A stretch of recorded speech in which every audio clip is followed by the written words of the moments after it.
Glória a Deus. Você que nos visita hoje pode tomar o seu assento, querido. Pode tomar o seu lugar. Você que nos visita hoje pela primeira vez, que bom te receber nesse lugar. Amém, eu sou o evangelista Wagner. Eu sou o pastor dos visitantes, hein? Então se você é visitante, veio hoje pela primeira vez, aqui na Igreja Vitória você já tem um pastor para cuidar de você, amém?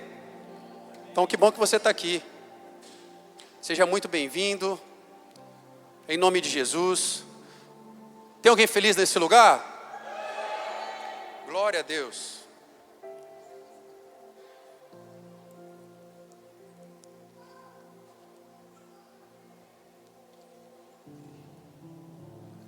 Aleluia, queridos, aleluia.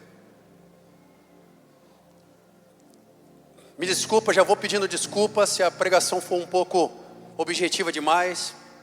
Mas quem prega nas ruas, né? É dessa forma que eu prego.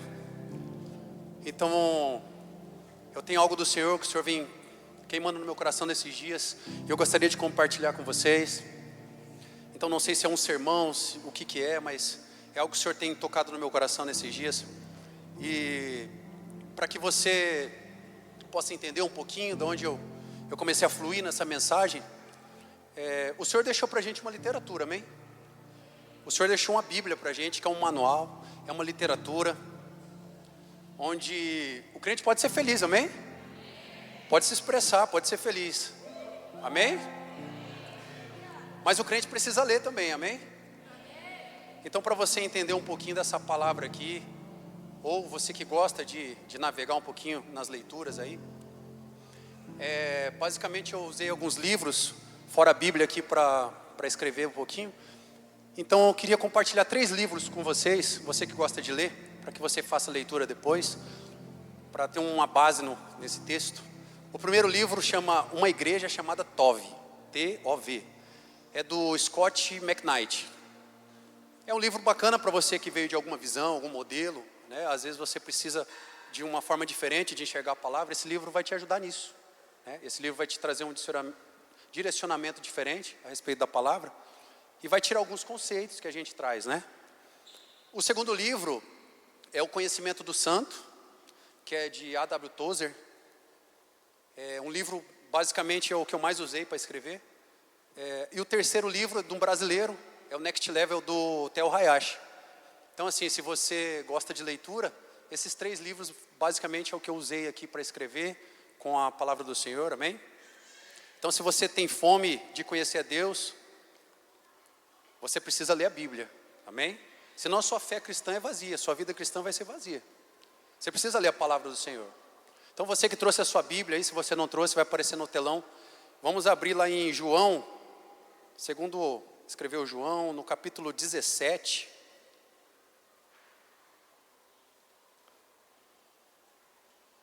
João 17, capítulo 1, vamos começar no 1.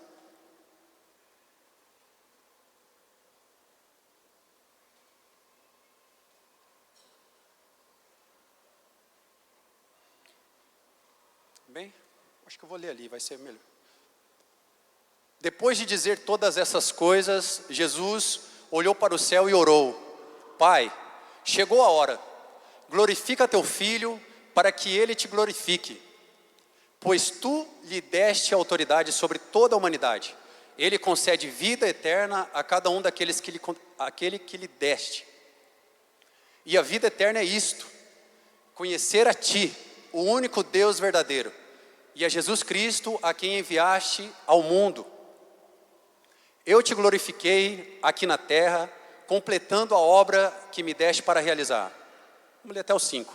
Agora, Pai, glorifica-me e leva-me para junto de ti, para a glória que tive ao teu lado antes do princípio do mundo.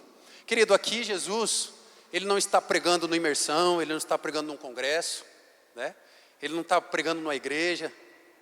Aqui Jesus, ele está orando. É uma oração. E é uma oração sacerdotal. É o próprio Cristo orando. E ele passou 3 anos... Ele passou 3 anos curando pessoas, formando novos discípulos, levando o evangelho aos 4 cantos. Mas nesse momento aqui, Jesus estava orando. Uma oração desesperada, não é verdade? Uma oração desesperadora. Porque ele sabia o poder poder que ele carregava, a autoridade que ele tinha, mas ele também sabia o que vinha por diante, ele sabia o que ia esperar. Porque só para você entender o contexto, no capítulo 15 do Evangelho de João, ele vai estar falando ali sobre a videira, sobre os... No capítulo 16, ele começa a dar direcionamento para os seus discípulos. No capítulo 17, ele começa a orar por ele também ora pelos seus discípulos. No capítulo 18, é o Getsêmani. É na onde que Jesus é preso, onde Jesus sofre todas as dores, onde Pedro nega Jesus. Então, esse capítulo 17 é um capítulo onde Jesus está aflito. Jesus está muito aflito aqui nas suas orações, não é? Ele chama a atenção por diversas vezes, mas mesmo na sua aflição, Jesus tem um cuidado de estar orando por nós. Então olha o que ele fala. Ele olha para Deus e fala assim: a vida eterna é essa, que te conheçam a ti, o único Deus verdadeiro, e a seu Filho, a quem enviaste. O que é vida eterna? Você já parou para se perguntar o que é vida eterna? Jesus fala assim: a vida eterna é essa, que conheçam a ti, o único Deus verdadeiro, e a Jesus Cristo, a qual o Senhor enviou. Olha que incrível, querido. Se você gosta de anotar, eu acho que tem os 2 pontos, ou 3 no máximo, essa mensagem. O primeiro ponto que eu separei é: nós vivemos alguns problemas que precisam ser curados a partir da palavra. E o primeiro ponto é o problema da performance evangélica. Esse é um problema que afeta a nossa geração, não é verdade? A gente precisa se perguntar: que vida eterna é essa? Que vida eterna é essa que Jesus nos deu? Você já parou para se perguntar: que vida eterna é essa que Jesus nos deu? A vida eterna que Jesus nos deu é conhecimento de Deus. A palavra fala assim: o povo padece por falta de espírito. A palavra fala assim: o povo padece por falta de louvores. A palavra fala assim: o povo padece por falta de canções. O povo padece por falta de conhecimento. Então, querido, eu conheço muitos cristãos que vêm no culto, vão embora e não abrem a Bíblia. Se você é uma pessoa que não abre a palavra do Senhor, não lê a Bíblia, você não tem conhecimento de Deus. Então o que determina hoje, nessa noite, Amandião, o que determina hoje, nessa noite, se eu e você somos salvos, não é a capacidade que nós temos de viver uma vida evangélica. Não é a forma como nós conduzimos os nossos dias. Não é a aleluia que eu falo na hora da palavra do apóstolo. Não é a canção que eu canto na hora que as meninas estão ministrando.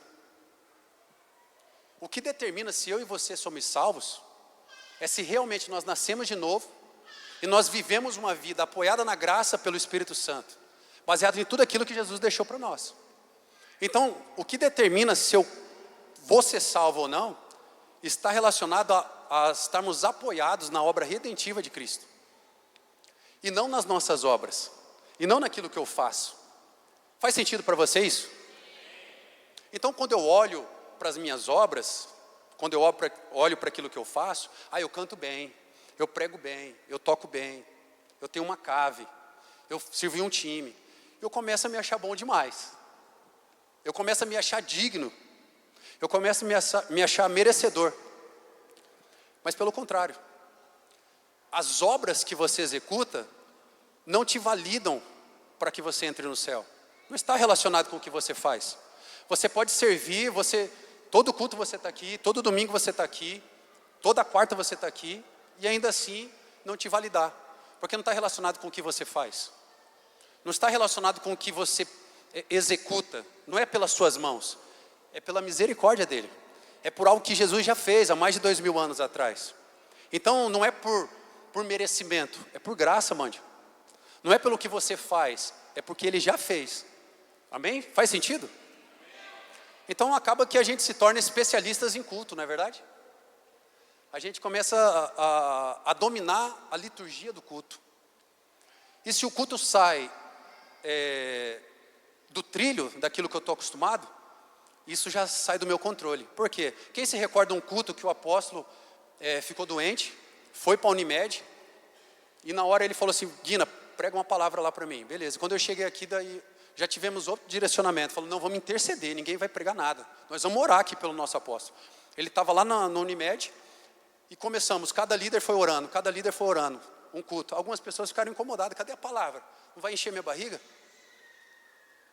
O apóstolo estava doente, nós começamos a interceder. Antes de acabar o culto, o apóstolo estava ali, curado.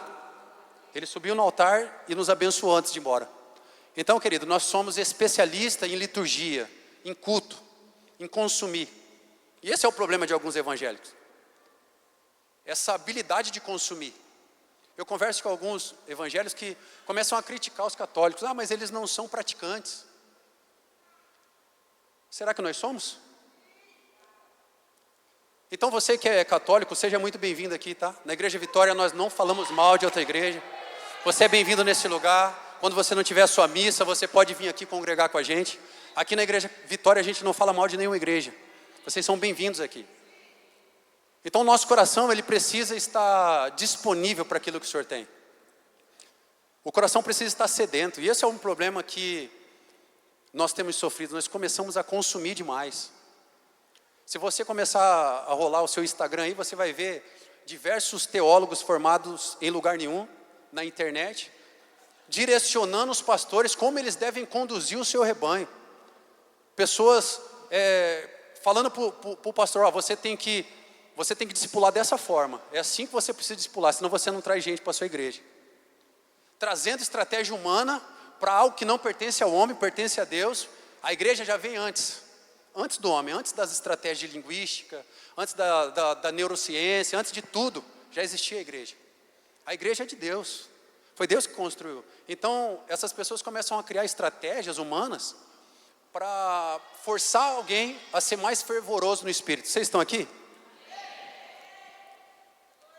Mas a igreja, forçando a gente a frequentar uma igreja da moda, uma igreja que a gente se enquadre, uma igreja que faz aquilo que eu quero, e não aquilo que a palavra diz. Ah, eu vou numa igreja porque ela canta as suas próprias canções, é Rugido do Leão, é Shekinah, é Oxigênio. A igreja é um fundamento do próprio Cristo. Então, não existe um homem na terra que pode desvirtuar aquilo que o Senhor fez, aquilo que o Senhor criou, aquilo que Jesus estabeleceu. Amém? Então, querido, Cristo não morreu naquela cruz, há 2000 anos atrás, para você colocar um terno e gravata aí, uma Bíblia debaixo do braço, vestir sua roupa de crente e ir para os cultos.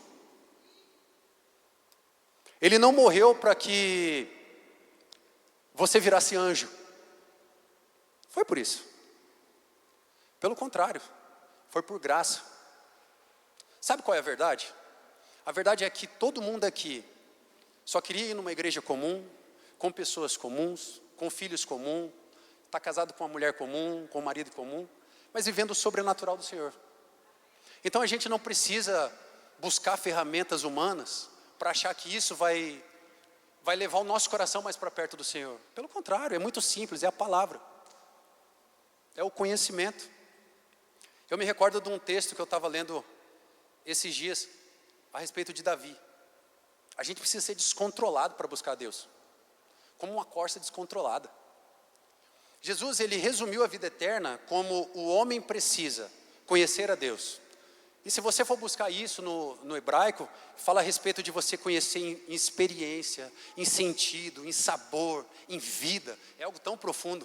Não é conhecer de ler, não é conhecer de ouvir falar num culto, mas é um conhecer de vivência, de experiência. Então nós precisamos ter essa experiência com o Senhor para que a gente possa ser ativado, principalmente na nossa fé, no sobrenatural. Amém? Então muitas vezes, os nossos cultos, eu vou lá, coloco a minha hashtag lá, abastecer a minha semana, ou buscar a minha provisão da semana, ou que o Senhor abençoe a semana seguinte. Isso é raso. Eu vim no culto para que a minha semana possa ser abençoada, é raso, querido. Eu venho no culto porque alguém morreu no meu lugar. E eu venho cultuar um Deus que é extraordinário, que enviou o seu Filho para que ele morresse no meu lugar, para que eu tivesse vida. Existia sobre nós uma condenação de morte.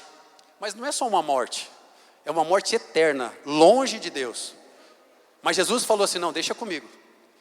O peso que está sobre o ombro dele vai estar sobre mim agora. Então quando você vem no culto, não é algo, Senhor, amém, glória a Deus. Se você precisa de uma provisão, se você precisa que a sua semana seja abençoada, mas entenda, o culto é algo muito maior. Cultuar é adorar, é prestar reverência, é algo santo. É algo santo. Então quando você vem nesse lugar adorar a Deus, o seu coração precisa estar fervendo por isso. O seu coração precisa estar desejoso por isso. Você fala, Senhor, não importa o que eu estou vivendo lá fora. A partir do momento que eu entrei nessa porta, o meu coração te pertence, a minha família é tua, a minha casa é tua, os meus planos são teus.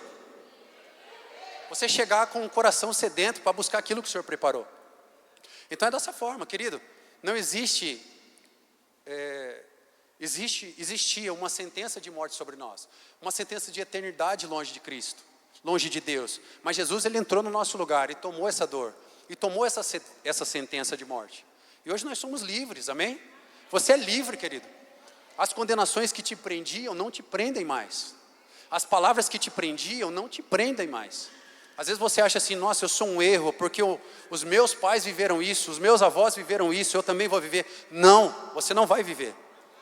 Você se posiciona em Deus, toda aliança vai ser quebrada, toda corrente vai ser quebrada. Hoje você tem a possibilidade de acessar tudo aquilo que foi conquistado na cruz por você. Amém? Vocês estão aqui? Cristo, querido, Cristo, ele não morreu numa cruz para que você se tornasse evangélico, amém?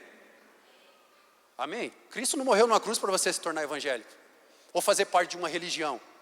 Existe um autor bem famoso, que eu me esqueci o nome dele, mas ele falava que a verdadeira religião consiste em afeições, do conhecimento de Deus. Então se isso for religião, amém. Afeições entre pessoas, conhecimento de Deus.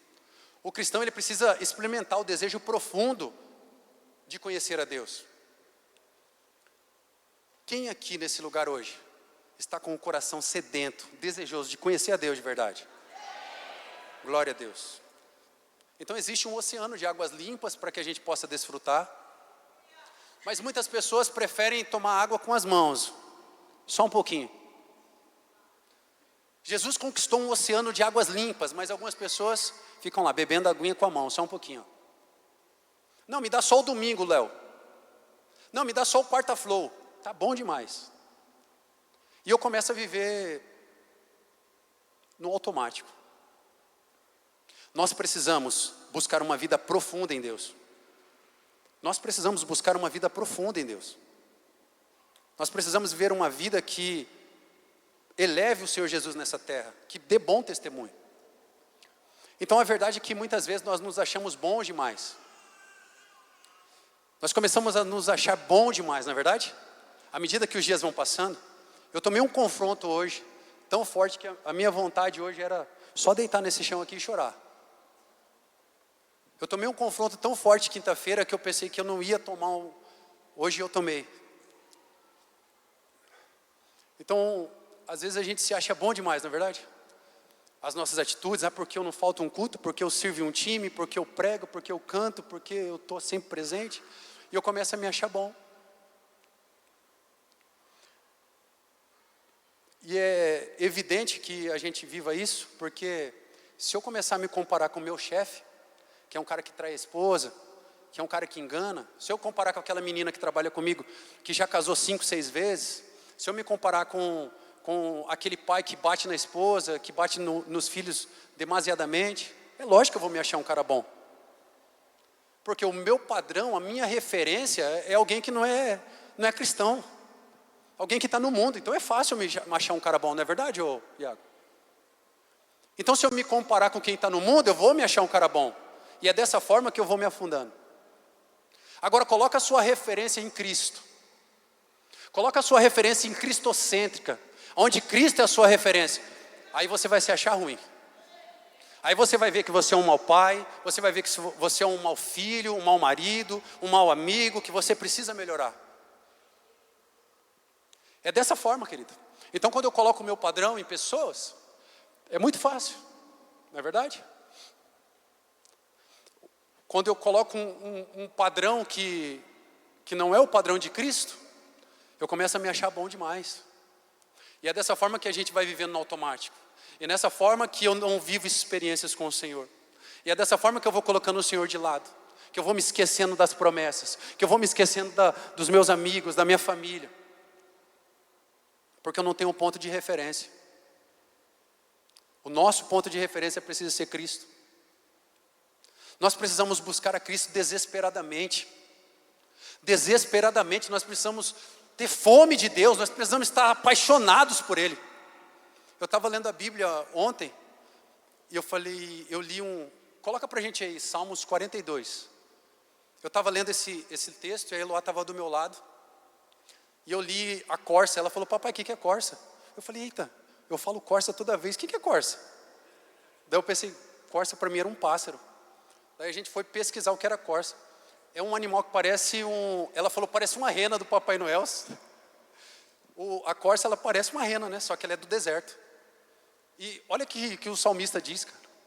Isso aqui é Davi. Como a corça anseia pelas correntes das águas, assim a minha alma anseia por ti, ó Deus. Olha a forma que nós precisamos buscar a Deus. Não é sentado de terno e gravata bonitinho, arrumadinho, sentado no banco da igreja, não, querido. É como um bicho que tem sede, um bicho que tem fome, desesperado. Quando você buscou a Deus dessa forma, desesperado, como se você não tivesse comido há uma semana, desesperado pela palavra do Senhor, pegar a sua palavra lá e sentar lá de madrugada desesperadamente, como um animal selvagem, com fome. Mas não, a gente está acostumado a vir no domingo e ouvir a palavra do apóstolo e falar: eu nem vou ler a Bíblia essa semana porque quarta tem culto, o apóstolo vai ler. Eu não vou ler a Bíblia domingo porque domingo tem culto, o apóstolo vai ler. E cadê o apóstolo hoje? Então quer dizer, se o apóstolo foi enviado para as nações da terra, você não vem mais, você não lê mais a Bíblia. Eu quero te falar uma coisa, querido. Aqui nessa igreja existem líderes e pastores ungidos pelo apóstolo. Nós carregamos uma mensagem também. Então você que não quis vir hoje no culto, o que o Senhor te abençoe na sua casa. Mas você que está aqui, entenda. Nós não estamos desguarnecidos nesse lugar. O nosso apóstolo nos ungiu para isso. Nós fomos enviados para isso. Então quando ele não estiver nesse lugar, você pode vir, porque tem palavra nessa igreja. Amém? Abra o seu coração, em nome de Jesus. Glória a Deus. Em nome de Jesus. Então nós precisamos ser curados dessa doença, que é a falta de fome. Nós precisamos ser curados.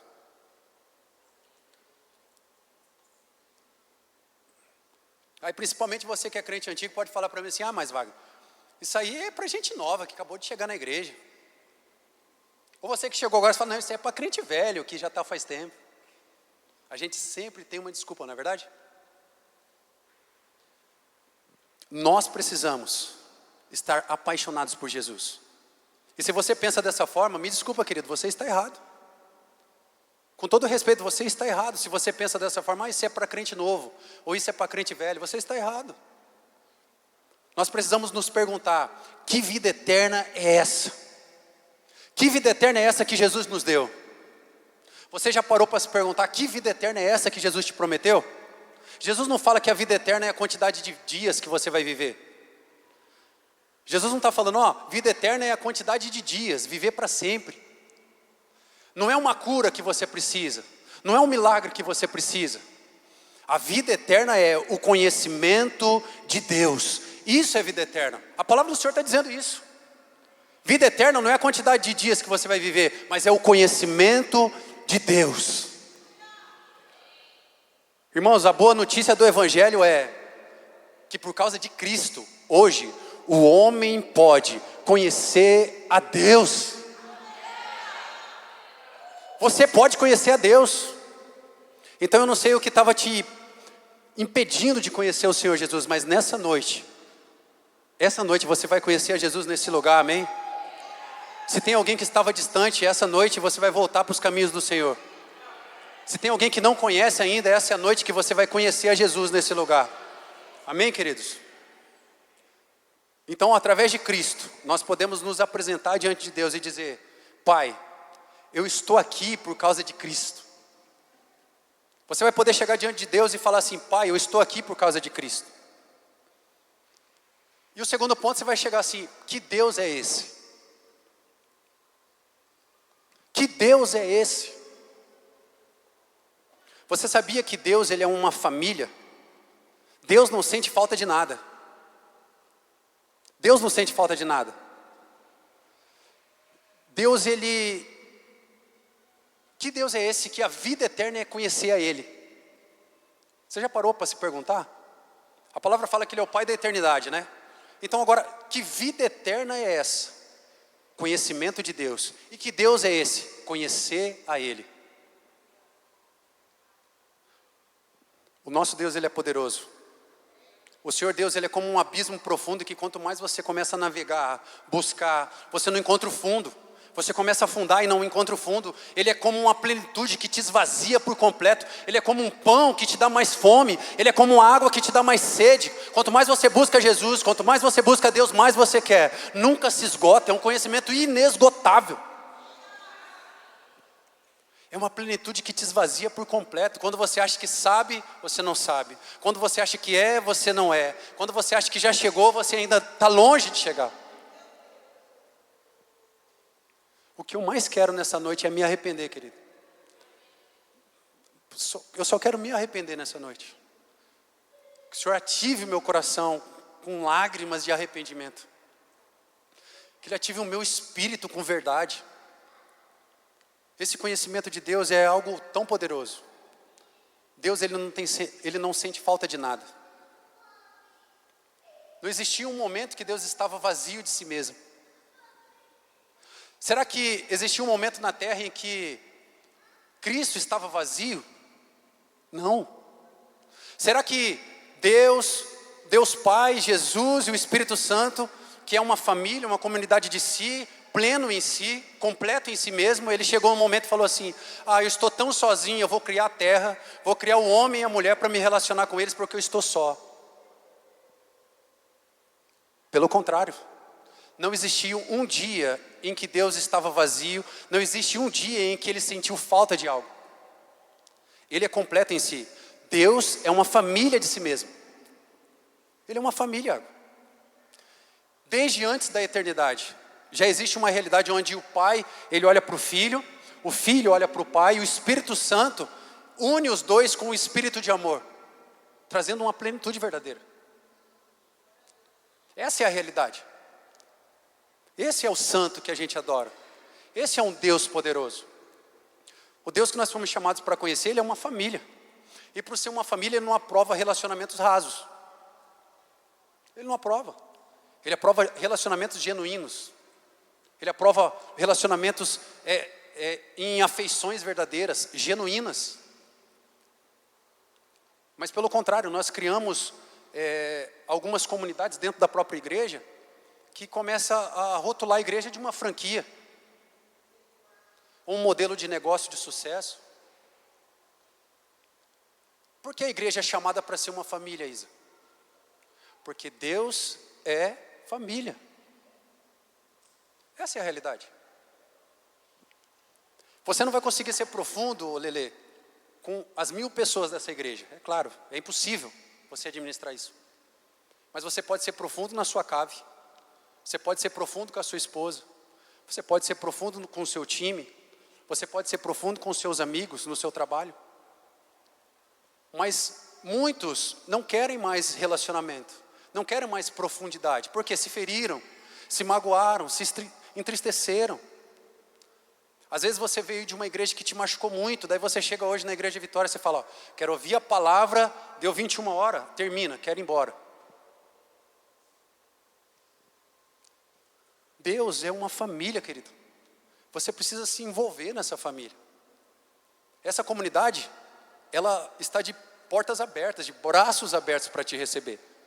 Então não sei o que você viveu, mas o nosso Deus, Ele é poderoso para restaurar. O problema é que nós nos tornamos especialistas em estar ocupados. Não é verdade? Nos tornamos especialistas em estar ocupados. Nos últimos 60 dias da minha vida, eu nunca tive tão ocupado em toda a minha vida. Eu abracei tantas demandas que eu não tinha como administrar. E eu acho que esse é um problema da nossa geração. A gente começa a absorver várias demandas e a gente não consegue administrar isso. Isso machuca o nosso coração, isso machuca as pessoas que a gente está perto, né? A nossa família, os nossos filhos.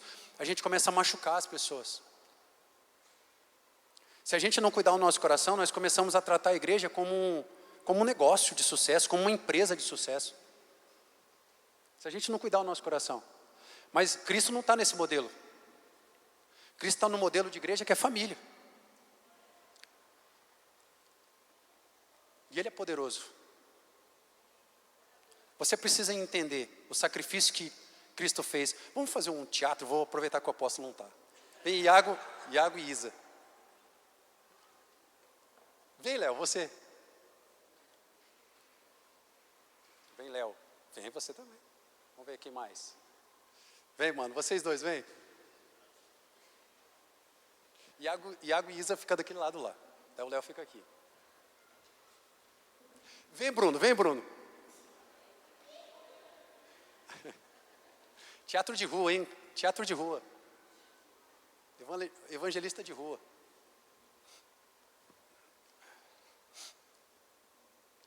Brunão, você fica aqui, ó, bem no meio.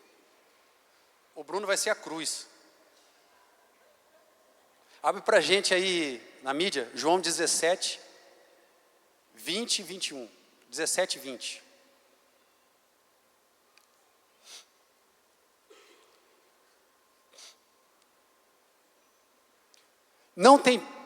Não te peço apenas por estes discípulos, mas também por todos que crerão em mim por meio da mensagem deles. Próximo. Não, o 21. Minha oração é que todos eles sejam um, como nós somos um. Como tu estás em mim, Pai, eu estou em ti. Que eles estejam em nós, para que o mundo creia que tu me enviastes. Olha que poderoso. Querido, então pensa só. Aqui é Deus, uma comunidade de si. Deus Pai, Filho, Jesus e o Espírito Santo de Deus. Não existiu um momento na história em que essa comunidade de fé, essa família, ficou vazia e sentiu necessidade de algo. Pelo contrário, sempre foi plena. Essa família foi completa. Mas foi do agrado de Deus de criar o homem e a mulher, Adão e Eva. E essa criação do próprio Deus desobedeceu a Deus e trouxe algumas consequências. A partir desse momento o pecado entrou na terra. E houve um distanciamento entre Adão e Eva e o próprio Deus. Então o que aconteceu para restaurar esse relacionamento? Deus, que é Pai, Ele enviou o seu Filho Jesus para morrer numa cruz. Abre a cruz. Jesus morreu na cruz e levou sobre si uma condenação que era nossa. Não era uma condenação de morte apenas, mas era uma condenação de eternidade longe de Deus. Então Cristo, por meio do Espírito Santo de Deus, atribuiu graça a toda a humanidade, que agora pode chegar diante de Deus Pai, Filho e o Espírito Santo, e falar assim: Senhor, eu estou aqui, mas não porque eu mereço, mas porque o seu Filho me deu acesso. Então hoje eu sou livre. Amém, queridos? Então esse é o relacionamento que Deus quer que a gente tenha. Só que muitas vezes nós tentamos forçar alguns relacionamentos que não dão certo. Eu pego aqui, eu gosto de beach tênis. O Léo gosta de beach tênis. O Iago gosta de corrida. O Iago e o Léo, eles começam a fazer o beach tênis e a corrida dar certo para ter assunto. Eles começam a ter assunto para ter comunhão.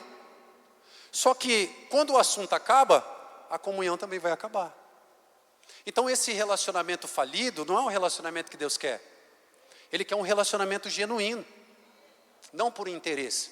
Então você pode pensar: uau, Jesus morreu por mim numa cruz, agora, então quer dizer que Jesus morreu para eu ser irmão dele. Mas pensa só, o relacionamento que Cristo quer é um relacionamento genuíno e verdadeiro. Então hoje, Adão e Eva, representando todos nós, pode chegar diante de Deus, não por merecimento, mas por graça. Essa graça nos alcançou. Essa graça nos alcançou. Amém? Deu para entender? Glória a Deus. Vocês podem saudar com palmas aqui os nossos atores.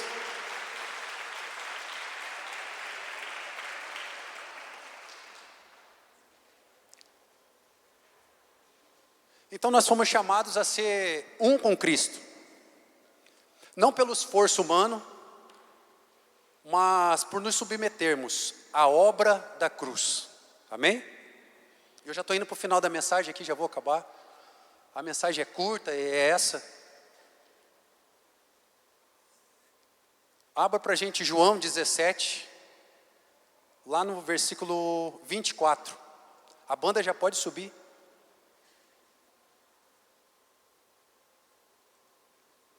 Querido, ninguém aqui é perfeito, amém? Mas Deus é justo, santo e imaculado. Ele é poderoso. A nossa vida de fingir ser crente, uma hora vai acabar. A nossa vida de tentar mostrar para as pessoas uma vida de perfeição, uma hora vai acabar. Então hoje é um dia da gente realmente, eu não estou nem aí do que estão pensando sobre mim. Hoje o meu alvo é Cristo. Hoje eu quero morrer para mim, hoje eu quero ouvir dele. Senhor, muda a minha vida, muda a minha mente, muda a minha rotina, muda a minha fé, muda a minha casa, muda a minha família. Eu não me importo o que estão pensando sobre mim, mas hoje eu me rendo aos pés da cruz, para que o Senhor possa alcançar a minha casa, a minha família, os meus filhos. Amém, queridos? Hoje o fogo de Deus vai passar no nosso interior e vai procurar a realidade dentro dos nossos corações. Ele vai encontrar corações dispostos nesse lugar, amém? Vamos ler lá a palavra do Senhor. Pai, quero que os que me destes estejam comigo onde estou. Então eles verão toda a glória que me destes, porque me amastes antes mesmo do princípio do mundo. Pai, justo, o mundo não te conhece, mas eu te conheço, e estes discípulos sabem que tu me enviaste. Eu revelei teu nome a eles e continuarei a fazê-lo. Então, teu amor por mim estará neles e eu estarei neles. Até aí. Você pode estar pensando, eu sou muito jovem para isso, eu sou muito velho para isso. Eu sou muito novo de fé para ferver tanto por Jesus assim.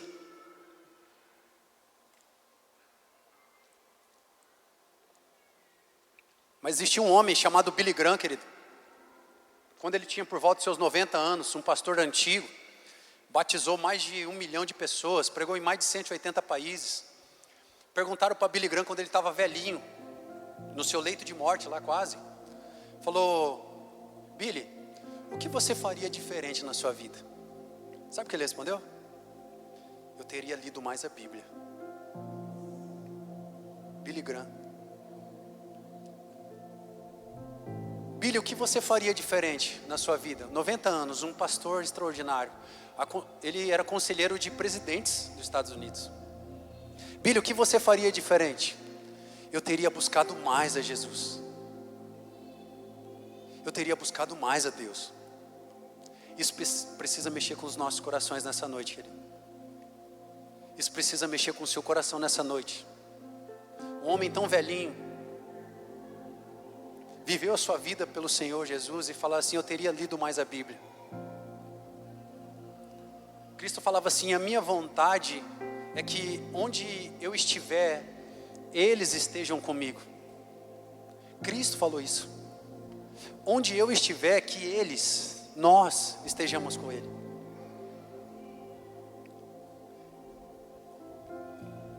Eu não sei como está o seu coração nessa noite, mas eu quero te convidar a se colocar em pé. Olha o desejo do coração de Jesus, querido. Ele podia orar por tantas coisas, mas ele, aonde eu estiver, que os meus discípulos estejam comigo. Jesus quer a gente por perto. Tudo fica no automático quando a gente não tem fome. Tudo fica pesado. Tudo fica difícil. Coloca a mão no seu coração, feche os seus olhos por um instante, querido. Eu não vim nesse lugar pregar algo maravilhoso para você bater palmas. Eu quero que a gente se achegue hoje diante de Deus e diga, Pai, me batiza com um desejo de uma coisa real. Que hoje o Espírito Santo de Deus comece a passear no nosso meio e, Pai, eu quero te conhecer. Querido, que o Espírito Santo Santo hoje nos batize com lágrimas de arrependimento nesse lugar. Tira toda a ocupação, tira toda a mornidão dos nossos corações. Nos batiza com fogo real hoje. Então eu não sei como você está, eu não sei como você chegou nesse lugar. Mas se eu fosse você, eu fazia a oração mais sincera.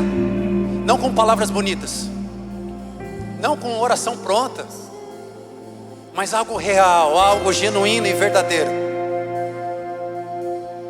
Se eu fosse você hoje, eu só falaria: Senhor, olha para dentro de mim e vê se há em mim algum caminho mau. Muda a minha mente, muda o meu coração, muda a minha rotina, muda os meus dias. Eu me acho bom demais. Você pode estar pensando assim: Wagner, abençoa a minha vida aí, porque eu só quero voltar para a minha semana, para faturamento da minha empresa. Você é novo demais para estar orando por mim. Mas se hoje, se você permitir, abrir o seu coração, não é sobre um pregador, mas é sobre a presença.